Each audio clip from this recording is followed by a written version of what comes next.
Nous avons eu l'occasion, Maître Bous, Maître Nathalie Alcédor et moi, de travailler ensemble sur toute une série de projets à partir de la commission présidentielle pour la réforme du droit des affaires entre 2012 et 2013.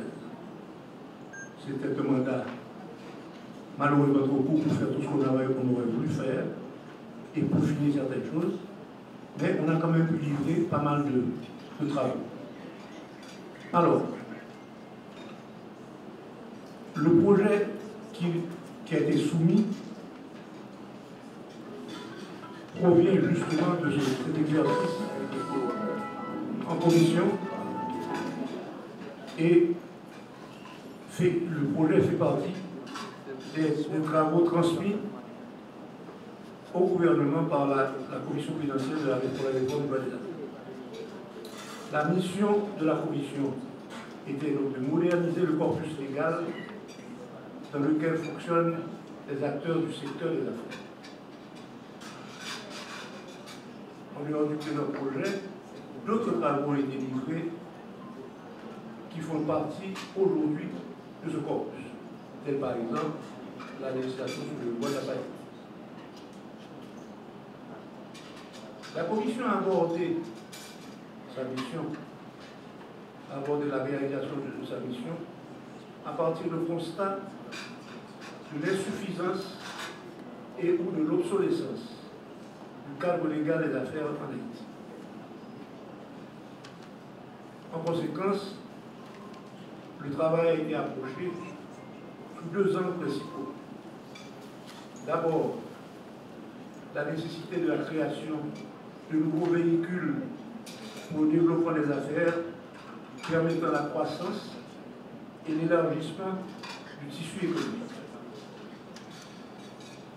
En deuxième lieu, la révision et amélioration du corpus existant en vue de faciliter la formation des entreprises et l'exercice, le développement de ces entreprises. Les structures juridiques disponibles dans notre pays aujourd'hui sur la société en participation, la société en collectif et ses variantes, la société en commun dit simple et en commun dit par action, la société anonyme et ses variantes, la société anonyme 603 et la société d'économie mixte. Les dispositions relatives contenues dans le Code du commerce, il n'y avait pas de dispositions relatives à la société d'économie mixte, ni à la société anonyme titre 3. Mais les dispositions relatives aux autres, contenues dans le Code du commerce de 1836, étaient très succinctes, malgré les différents aménagements apportés par le législateur dans les années 50 et la loi de 1960, amendée plusieurs fois depuis. Ce cadre légal est, en ce qui me concerne, devenu un carcan qui freine le développement des affaires et donc l'activité économique. La Commission a donc proposé la création de deux structures nouvelles. L'entreprise individuelle ou unipersonnelle à responsabilité limitée, EIRL, et la société à responsabilité limitée, SARL. L'entreprise unipersonnelle à responsabilité limitée répond au besoin de faciliter l'accès aux jeunes professionnels à l'environnement des affaires en mettant à leur disposition une structure qui permet de différencier le patrimoine de l'entreprise de celui de l'individu propriétaire de la dite entreprise. Si la formation d'une société en nom collectif et ses variantes est relativement simple, rapide et de coût raisonnable, elle a pour l'associé en nom collectif le désavantage d'exposer l'intégralité de son patrimoine en cas de perte ou de faillite. Le coût de la création d'une société anonyme, la complexité de la procédure de formation et le temps nécessaire pour parvenir font que c'est en général une option en dernier ressort pour les petites et moyennes entreprises. En effet, passer de la structure de l'entreprise individuelle à responsabilité limitée à une société anonyme donne à réfléchir à tout entrepreneur ayant des moyens financiers limités et qui désire protéger l'intégralité de son patrimoine des aléas des affaires.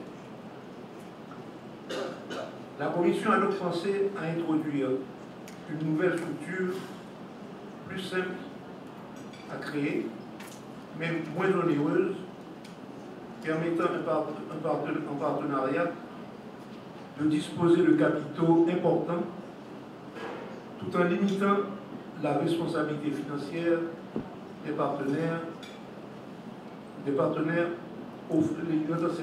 cette responsabilité au fonds investi dans la société. C'est la société à responsabilité utilisée pratiquement partout dans le monde des affaires. La société à responsabilité fait en définitive le pont entre l'entreprise individuelle à responsabilité limitée et la société anonyme. En effet, l'entreprise individuelle à responsabilité, comme sa dénomination l'indique, est la propriété d'un entrepreneur. Le nombre de partenaires d'une société à responsabilité limitée est limité à 50, tandis que la société anonyme n'a pas de limite quant au nombre de ses actionnaires, donc en principe, quant au montant des capitaux qu'il peut lever.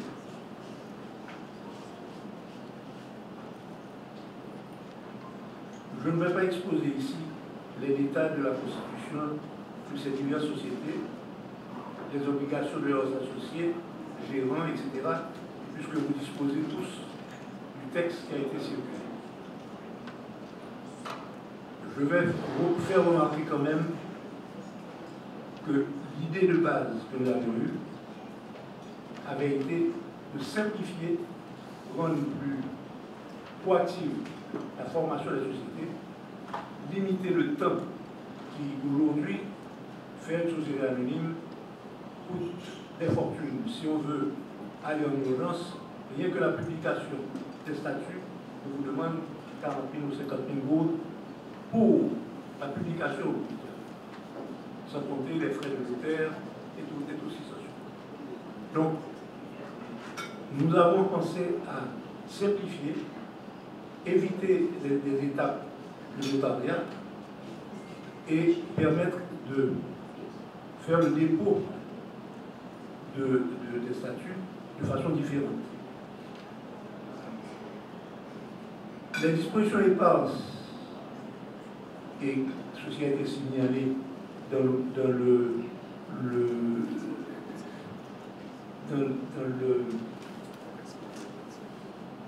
les motifs de cette réunion, les dispositions éparses relatives aux sociétés anonymes ont été examinées par la Commission, rajeunies, développées substantiellement ou éliminées. Je sais qu'il y a des gens qui trouvent que le texte est peut-être trop lourd, trop long, trop complexe. L'idée, il faut se rapporter maintenant à la période à laquelle ces textes ont été écrits. 2012-2013.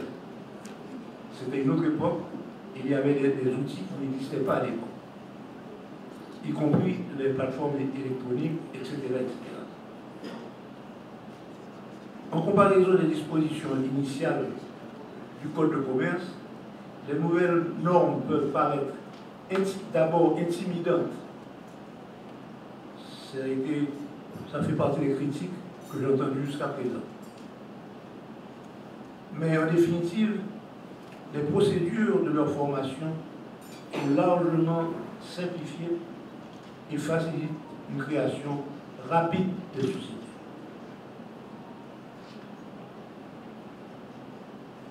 Un aspect qui mérite d'être souligné à l'encre forte est l'importance du registre du commerce non opérationnel à date dans la refonte du droit des sociétés.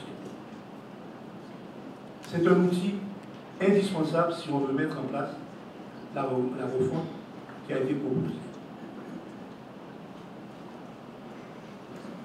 À l'époque, nous sommes penchés sur la problématique. Il était question de former ceci le plus rapidement possible.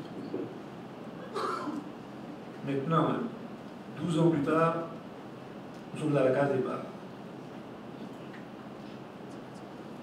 Donc, à mon avis, sans la mise en marche du dit registre du commerce et sa gestion efficace, je dis bien gestion efficace,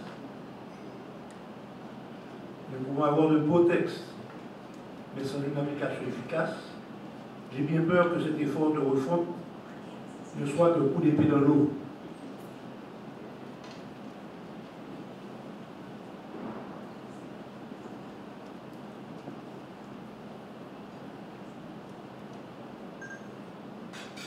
Vu le temps qui court, et nous sommes déjà un peu en retard sur la planification, et je sais qu'il y aura beaucoup de questions, tant de maître Dupont que des assistants.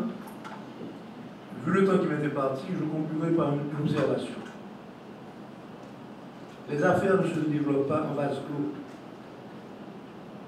Quel que soit le soin apporté à légiférer, des différents conflits et litiges prendront éventuellement naissance. Si le système judiciaire n'est pas également, entre guillemets, refondu, modernisé, le secteur des affaires se trouvera entravé. La justice est partout plutôt lente. Mais chez nous, la tortue gagnera toujours la course au détriment du développement économique.